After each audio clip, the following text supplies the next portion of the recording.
चुड़ैल माँ का लंगड़ी बेटी पर दुलार। पायल 22 साल की लड़की थी जो अपने बाबा और सौतेली माँ के साथ रहती थी। उसकी एक सौतेली बहन भी थी। पायल अपने एक पैर से लंगड़ी थी। सुनिए जी, कब तक आपकी ये सौतेली औलाद मेरी छाती पर नाचती रहेगी? अरे कोई अच्छा घर बार देखकर आप इसकी शादी कर दीजिए। मैं कोशिश तो कर रहा हूँ, और मेरी सौतेली औलाद से तुम्हारा क्या मतलब? पायल जितनी मेरी बच्ची है उतनी ही तुम्हारी भी है। अक्षिता, अब मुझसे ये बातें बाद में कर लेना। अभी मुझे देर हो रही है, मैं काम पर जा रहा हूँ। दिलीप काम पर चला गया। आज बाप को काम पर जाने में जरा देर क्या हो गई? ये लंगड़ी माई खुद को इस घर की मालकिन समझने लगी। अभी उठाती हूँ इसे। पायल अपने कमरे में सो रही थी। अक्षिता गुस्से में पायल के कमरे में जग भर के पानी लेकर पहुंची और पूरा पानी बेसुध सोती हुई पायल पर उड़ेल दिया। आह, आह, आह, क्यों री लंगड़ी, सोकर उठना नहीं है तुझे? माँ, आप मेरे साथ ऐसा क्यों करती हो? चल चल, अपने इस मनहूस मुंह से मुझे माँ मत बुला, और हाँ, जल्दी से मुझे चाय बना कर दे। बेचारी पायल अपने एक पांव से ही उठकर खड़ी हो गई और अक्षिता को चाय बना कर दी। लो माँ, मेरा मतलब। लंगड़ी लंगोटो, तुझसे बोला था ना कि मुझे माँ मत बुलाना। अक्षिता ने ऐसे बोलकर पायल को जोर से लात मारी और वो जमीन पर गिर पड़ी। तेरी जगह यहाँ मेरे कदमों में है। तू मेरी बेटी नहीं, बस मेरी नौकरानी बनने के लायक है।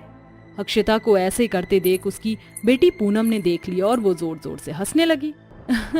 अरे वाह, आज तुम तुम्हारी सही जगह पर हो पायल। जिस तरह पायल की जगह पैर में है, उसी तरह तुम्हारी जगह भी हमारे पैरों में ही है। ये हुई ना मेरी बेटी वाली बात। अक्षिता ने ऐसे बोलकर पायल को एक और लात मारी और उसे घर से बाहर धकेल दिया। अब तू यहीं धूप में ही मर। बेचारी पायल बाहर बैठकर सुबक सुबक कर रोने लगी कि तभी उसे किसी का हाथ अपने कंधे पर महसूस हुआ। माँ, आप आ गई। पायल के पास उसकी माँ साक्षी चुड़ैल रूप में आती रहती थी। जहाँ इस दुनिया में कोई इंसान पायल के साथ नहीं था, वहाँ उसकी माँ मरकर भी उसकी ढाल बनी हुई खड़ी थी। मेरी बच्ची, मुझे बता, तेरी आंखों में आंसू किस गद्दार की वजह से आए हैं? बोल मेरी बच्ची, मुझे बता। अगर तेरी माँ ने तेरी आंखों में आंसू लाने वाले को इस दुनिया से गायब ना कर दिया तो मैं भी कोई चुड़ैल नहीं। नहीं माँ, मैं जिस इंसान की वजह से रो रही हूँ वो कोई और नहीं बल्कि मेरी सौतेली माँ और बहन है। क्या? वो दोनों?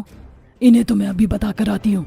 नहीं माँ, आप उन्हें कुछ मत कीजिएगा, क्योंकि बाबा उन दोनों से बहुत प्यार करते हैं और मैं नहीं चाहती हूँ कि इन्हें कुछ हो जाने की वजह से मेरे बाबा की आंखें नम हो और उसकी वजह मैं बनूं। तू सभी के बारे में कितना सोचती है? बस तेरे ही बोलने पर मैंने आज तक इन माँ बेटियों को कुछ नहीं किया है। पायल इसी तरह अपनी माँ से बात कर रही थी कि उसे ऐसा करते हुए पूनम ने देख लिया। माँ, लगता है कि इस लंगड़ी का दिमाग चल गया है। अकेले में खुद से ही बड़बड़ाई जा रही है। अरे इसका तो दिमाग चला हुआ ही है। अब इस लंगड़ी को अंदर बुलाकर काम पर लगाती हूँ। अक्षिता ने बड़ी ही अकड़ में दरवाजे खोले। चल रही लंगड़ी, बाजार से खाना बनाने के लिए सब्जियां लेकर आ। अक्षिता को अपनी बेटी से इस तरह बात करते देख साक्षी गुस्से में आ गई, लेकिन पायल ने उसे संभाल लिया। पायल बाजार से सब्जी लेने चल पड़ी। साक्षी भी उसी की साइड में चल रही थी, लेकिन वो किसी को भी ना तो दिखाई दे रही थी और ना ही महसूस हो रही थी।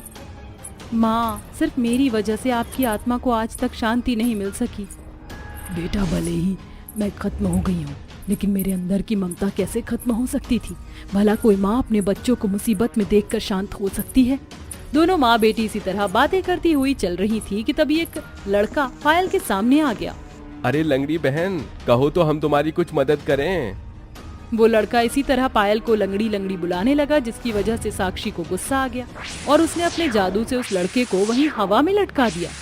अरे अरे, छोड़ो छोड़ो मुझे, कोई बचाओ। उसके बाद साक्षी भयानक आवाज में बोली, बोल, अब अकल आई तुझमें? अगर आगे से कभी भी तूने मेरी बच्ची को परेशान करने की कोशिश की तो मुझसे बुरा कोई नहीं होगा। साक्षी ने उस लड़के से ऐसे बोलकर उसे जमीन में दे मारा। वो लड़का बहुत डर गया और वहाँ से भाग गया। शुक्रिया माँ। पायल ने साक्षी को गले से लगा लिया। पायल को घाव देने वाले तो दुनिया में हजारों लोग थे, लेकिन उसके घाव पर मरहम लगाने के लिए उसकी मरी हुई माँ ही काफी थी। पायल ने बाजार से सब्जियां खरीदी और वो घर लौट आई। बेटा, अब मैं चलती हूँ। साक्षी ऐसा बोलकर वहाँ से गायब हो गई। पायल सब्जियां लेकर घर पहुँच गई। क्यों री लंगड़ी, इतनी देर तुझे कहाँ लग गई? माँ, मेरे पास आप लोगों की तरह दो पाँव नहीं है, इसीलिए मुझे आने जाने में समय लग जाता है। मैंने तुझसे सफाइयां नहीं मांगी, इधर आ, तुझे बताती हूँ। अक्षिता ने पायल की चोटी पकड़ ली। आह आह। दर्द हो रहा है? अभी और होगा। पूनम, मुझे अपनी हील वाली सैंडल तो दे। जी मम्मी। अक्षिता ने पूनम से उसकी सैंडल ली और बेचारी पायल को बिना बात ही मारने लगी। पायल जोर जोर से दर्द भरी चीखों से चिल्लाने लगी, जिसे सुनकर साक्षी वहां पहुंच गई। पत्थर दिल औरत, मैं आज तक बस अपनी बेटी की वजह से चुप थी, लेकिन अब। साक्षी अपना चुड़ैल रूप लिए सभी के सामने आ गई। उसकी आंखों में माँ की ममता और गुस्सा साफ साफ छलक रहा था। अचानक ही घर की लाइटें जल बुझ होने लगी। तुम कौन हो? बचाओ मम्मी, बचाओ मुझे। साक्षी जोर से हंसी और अक्षिता का गला पकड़ लिया। क्यों तू मेरी बेटी की दुश्मन बनी रहती है? बोल, क्या बिगाड़ा है इसने तेरा? बोल। साक्षी अक्षिता का गला घोटने लगी। अक्षिता कुछ भी बोल नहीं पा रही थी। अक्षिता का दम बस निकलने ही वाला था कि तभी पायल ने साक्षी का हाथ पकड़ लिया और अक्षिता का गला छुड़ा दिया। माँ, ये आप क्या कर रही हो? अक्षिता पायल के मुंह से उस चुड़ैल को माँ बोलते देख हैरान हो गई। माँ, इसका मतलब तुम साक्षी हो? हाँ, मैं वही हूँ, लेकिन आज तू मुझसे नहीं बचेगी। साक्षी अक्षिता पर झपटी। माँ रुक जाओ, ऐसा मत करो, आप प्लीज इन्हें माफ कर दो। अपने इतने अत्याचारों के बाद भी अक्षिता पायल को उसकी जान बचाते देख हैरान हो गई।